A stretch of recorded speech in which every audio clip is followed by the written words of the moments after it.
Okay, so this image is Beijing's Forbidden City, which is the kind of historical heart of China. It's where emperors and their courts live for more than 500 years. And so it can't be overemphasized how important this place is. And what I did is I brought it into AutoCAD and I started overlaying geometry and playing with it to see if anything would emerge. And the first thing I was struck with was the city and the moat around it are like two golden rectangles stacked. And I didn't, from there, that's pretty cool, but I didn't see anything else within it. And then I had another inspiration because I know how intimately connected the golden ratio is with the Great Pyramid. And so that was kind of unlocking a lot of this geometry for me, where I drew in these Great Pyramid slope angles above and below. And I've colored where they overlap in yellow here, right in the middle. Can you see that, Geoff? And Yeah, that's between the whole of central harmony and the whole of protective harmony, it kind of spaces it perfectly. exactly. And so when I Yeah. saw that, I thought, well, I'm onto something here because this geometry now relates to these structures, Mm. And then I put in these 45-degree angle triangles above and below because it works with the geometry, like Mm. down. And then I overlaid this depiction in the Renaissance by Cesare Cesariano. I put the human body in there. And there's an uncanny resonance between the energy centers of the human body and these buildings, these halls and gates and palaces start to read as chakras, you know? Do you see that? Like we have like the gate of heavenly purity might be the solar plexus, the palace of Mm. heavenly purity might be the heart, and the hall of earthly peace might be the throat chakra or something. So I'm seeing these correlations that come out of this geometry. And it Mm. makes me wonder, I don't know if this is really the blueprint, but I'm definitely seeing a resonance here between the forbidden city and the human body that's unlocked through this geometry of the golden ratio and the Great Pyramid slope angle. Mm. And yeah, what do you think of that, Geoff? How the Yeah. body relates to the larger temple? What are they doing with that?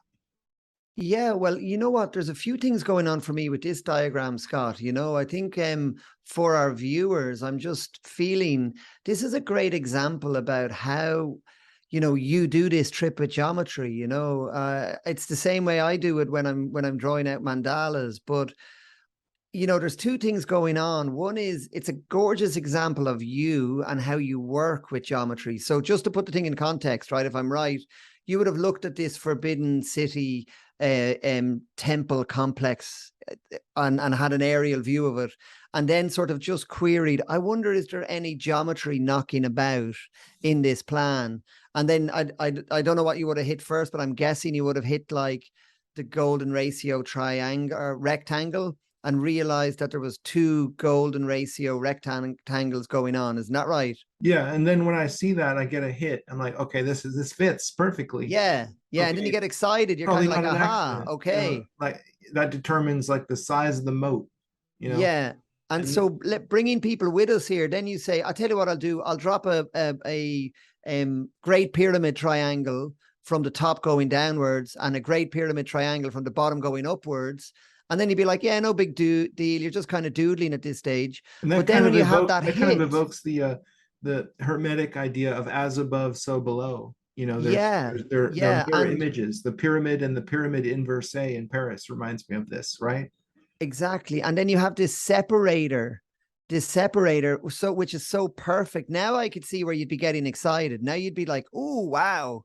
The geometry is beginning to kind of ping at this stage for you, I Right, guess, right. where And you're then going, on a third layer, I put in those 45-degree triangles, and they uh-huh. seem to indicate where the knee joint is and where the arms Mm. branch off above.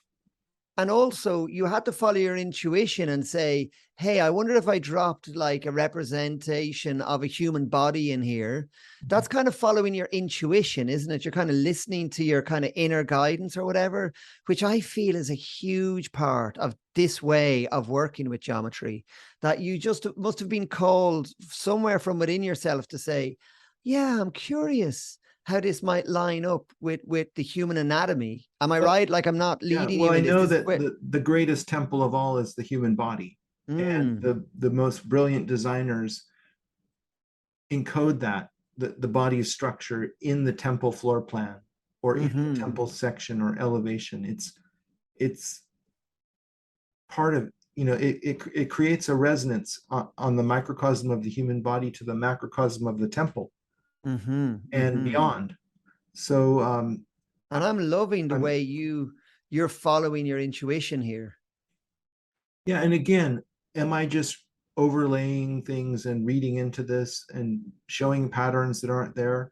Or do you Well, see this resonance? Do you am I onto something here? Were the what I designers of the Forbidden City using a template like this behind yeah, everything? yeah. Because Yeah. there's undeniably 7 centers there that line up with the little houses on the central line, which I mean, this one really does begin to click when you get to this stage. And I'm just before we ask for everybody else's opinion, one thing I'm just curious about is I wonder, are there any golden ratio relationships between the distances of the halls? I'm sensing there is, you know. I haven't Um, checked that. Yeah. There's yeah, presumably there'd be structure going in. Like this is just the overview, but then there's yeah. a lot of complexity if you start to look at the way these things are laid out, I bet there's more geometry, more design there, you You know. bet. That's amazing, Scott. I love that one. And if you like this video, click like and subscribe and let us know what you think in the comments.